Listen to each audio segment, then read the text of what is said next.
A strange story that changed the life of a monk. A didactic story that changed the life of a monk. A strange story that teaches us that all problems are solved with inexplicable, incomprehensible, wonderful, and powerful humility.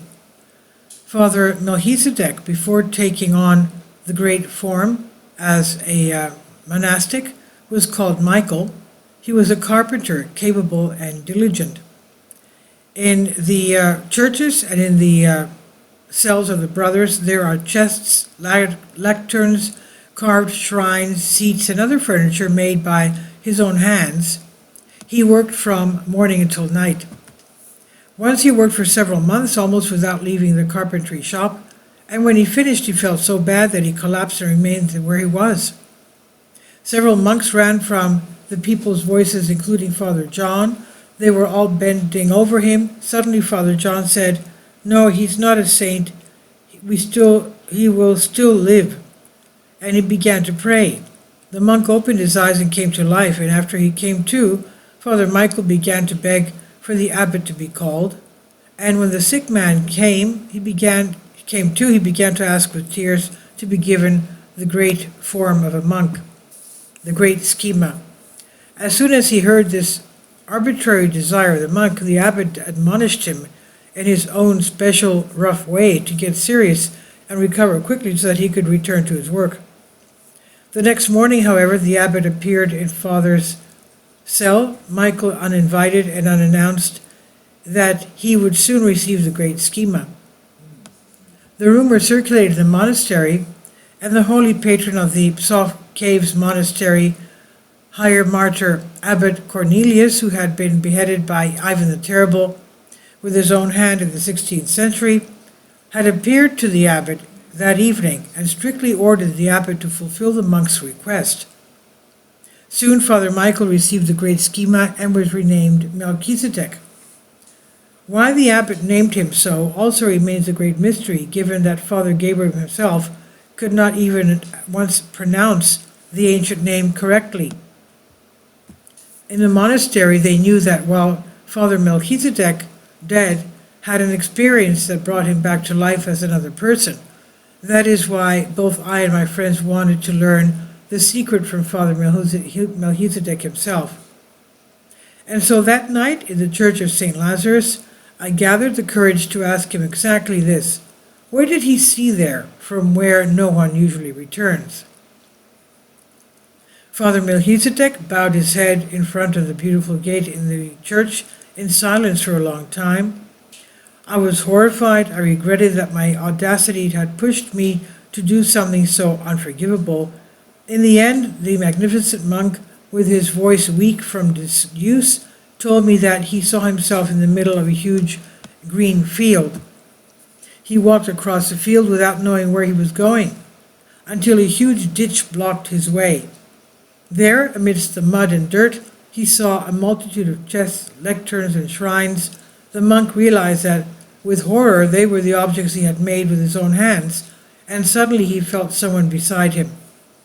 He raised his eyes and saw the Virgin Mary, who said to him, "You are a monk. We expected the most important things from you, repentance and prayer, and you brought only this."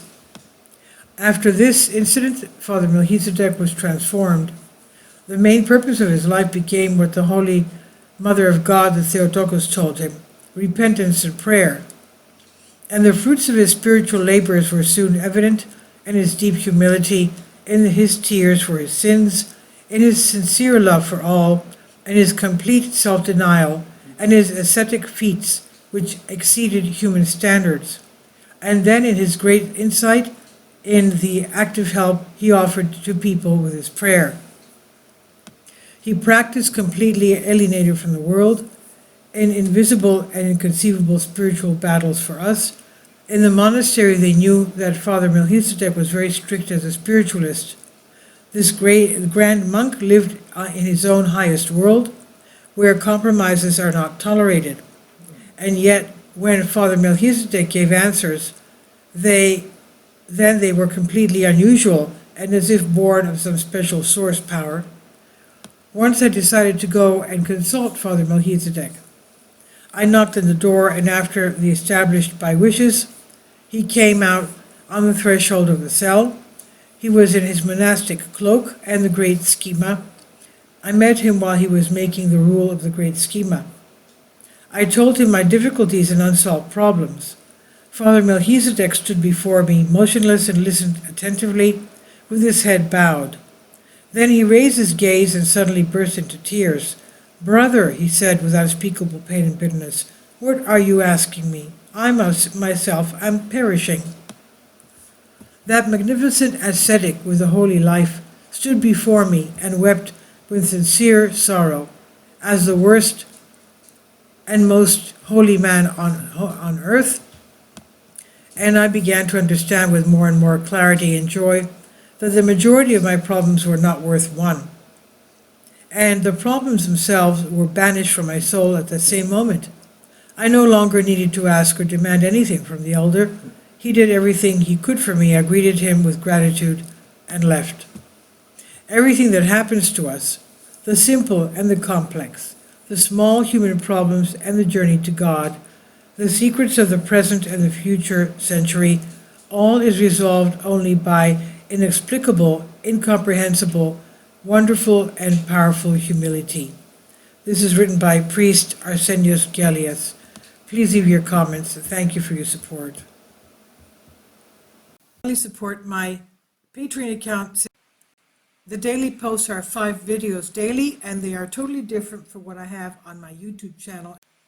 Thank you so much for your support and that you find all my content so interesting. You'll find the Patreon account details in the description box below.